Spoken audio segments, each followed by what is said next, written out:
એક તરફ ગાંધીજીના ગુજરાતમાં દારૂબંધીની મોટી મોટી વાતો કરવામાં આવે છે તો બીજી તરફ ગુજરાતમાં જ ખુલ્લેઆમ દારૂ વેચાઈ રહ્યો છે અને કોઈ પણ જાતના કાયદાનો ડર રાખ્યા વગર આ દારૂનું વેચાણ કરવામાં આવી રહ્યું છે। ત્યારે અમારા કચકારી ટીવી ન્યૂઝની ટીમ દ્વારા એક જાગૃત નાગરિક સાથે વાત કરવામાં આવી હતી અને તેણે પોતાની વ્યથા અમારા સમક્ષ ઠાલવતા જણાવ્યું હતું કે કંડલા પોર્ટના 500 મીટરના વિસ્તારમાં ખુલ્લેઆમ દારૂનું વેચાણ થઈ રહ્યું છે। આપ આ દ્રશ્ય પરથી જોઈ શકો છો કે આ થેલો દારૂની કોથળીથી ભરેલો છે અને આ બે રોકટોક દારૂ વેચાઈ રહ્યો છે તો તે કોની રહેમ નજર હેઠળ આ સમગ્ર કૃત્ય થઈ રહ્યું છે।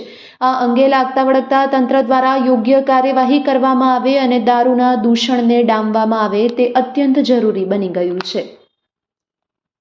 જૈન સાહેબ કંડલા મરીન અંડરમાં દારૂ હોય છે, વેચાડે છે, પણ અમે કંડલા મરીન અંડરમાં ગયા તો એ કહેવારો કોઈ હતો નહીં।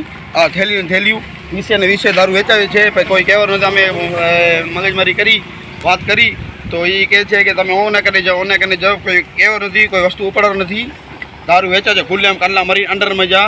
રણજીતસિંહ સાહેબનું નામ દે છે, પણ એ સાહેબ હમણાં હતા નહીં, અમે વાત કરવા ગયા એનું સાહેબનું ખબર નથી આ છે કંડર નથી।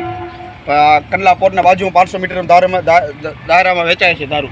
મારી જાન ઉપર હમલો છે, કાંઈ પણ મને થાય તો એ સાદી જામ ને અલ્તાફ જામ ઉપર છે, કાંઈ પણ મને કરશે તો સાદી જામ ને અલ્તાફ જામ ઉપર છે। મને આ મારવાર આવશે, હમણાં મને કીધું છે કે મારું આવશે, બરાબર ને। પોલીસને હું કીધું પણ પોલીસ મને કાંઈ સેફ્ટી આપી નહીં, પ્રોટેક્શન આપી નહીં, મને ધક્કા દઈને મોકલી દીધી, બરાબર ને સાહેબ। રણજીતસિંહ સાહેબ હમણાં હતા નહીં તો એ કહેતા હતા કે રણજીતસિંહ પાસે જાઓ ને ઓને પાસે જાઓ, આવી રીતે કહેતા હતા।